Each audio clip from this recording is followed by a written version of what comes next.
Now that we have our first 2 pages of writing with our first step and what happens next, we're ready to keep writing our how-to book. So, last time we did first and next. Now we're ready for our 3rd step. Then spread the jelly on 1 piece of bread. So let's look at what I wrote for my how-to writing. I'm not just going to write spread the jelly. I'm going to describe how I spread the jelly. Then you need to add jelly to your peanut butter and jelly. Open the jar and use your clean knife to scoop out some jelly. Remember last time I said, don't forget to rinse that knife off in between your peanut butter and your jelly. Plop the jelly on 1 piece of bread and spread it around.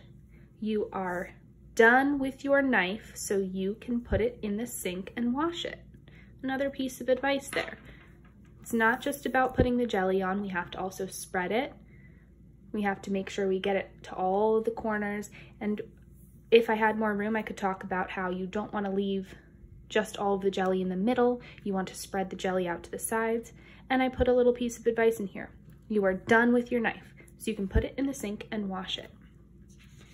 All right, we're all done with step 3, so I can give that a check. Now I'm ready to write step 4. Last, put the 2 pieces together to make a sandwich. So here's my detailed writing of step 4.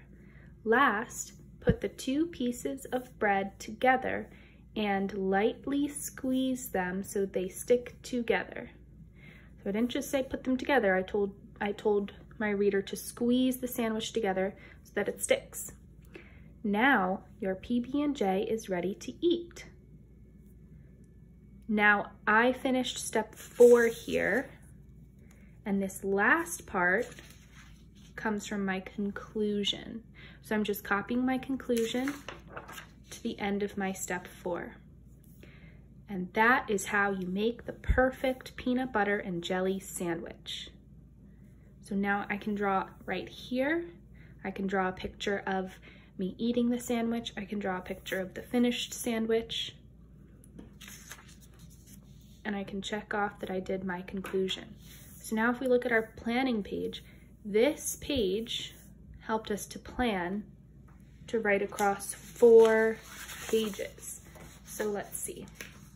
This one planning page turned into first, next, then, and last. And of course, I'm forgetting my pictures on each page, so I can go back and make pictures. And another thing that I can do is I can add a cover. I can get a blank piece of paper and I can write something like, how to make a peanut butter and jelly sandwich by Miss Clemens. That's where you would write your name and a picture on the front, nice and pretty. Then I could staple my cover on top of this page and even this page if you want to include it. So that you have a nice little book of how to make a peanut butter and jelly sandwich.